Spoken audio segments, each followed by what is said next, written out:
the British government wanted the North in alliance with either of the southern region, either with the Yorubas or with the Igbos. But without which they cannot they can't do it rule the country. The problem was that Awolowo was a highly principled man. Okay. You didn't talk to Awolowo about squalid deals and fixing things.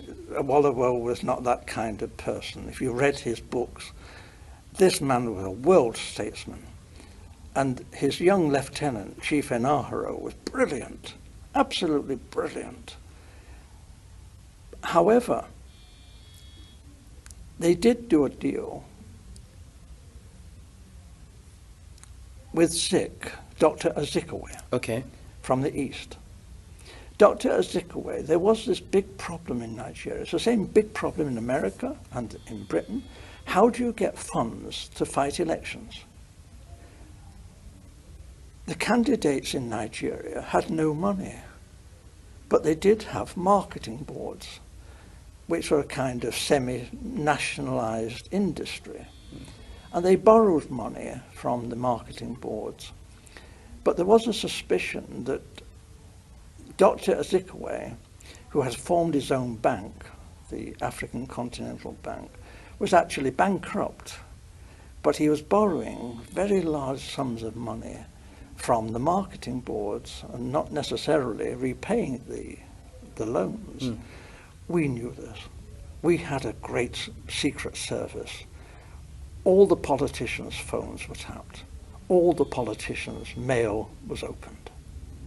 Everything that any major politician did in Nigeria, we knew in hours. We watched. We knew all that was going on. Are you saying, in essence, that Dr. Azikiwe took money? He was blackmailed by the British to do our bidding. We told Dr. Azikiwe that he could go to prison if an inquiry was carried out into his bank and his financial circumstances. However,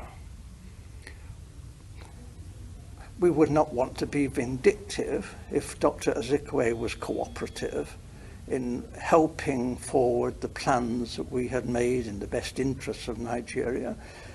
Dr. Azikiwe had nothing in common with the northern politicians.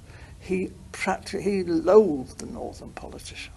But Dr. Azikiwe went north and did as he was told. And what he was promised was this. The real power, effective power, would be in the hands of the northern emirs. However, it would look great if the president was Dr. Azikiwe and he was given a field marshal's uniform and an admiral's uniform. He asked, please, could he have a row of medals? But they said, well, no, that was a bit difficult, to get the medals. So when the ambassadors started arriving, he was known to be asking people from foreign countries, perhaps they had a medal for his uniform. We thought this was terrible, but it was said that this happened. He was very vain. And for a time, he functioned as first the Governor General, and then when Nigeria became a republic, as the president. But he had no power. And when he did try to tell the army, he said, I'm the field marshal, the army has got to do this. They said, hey, you're just a ceremonial figure.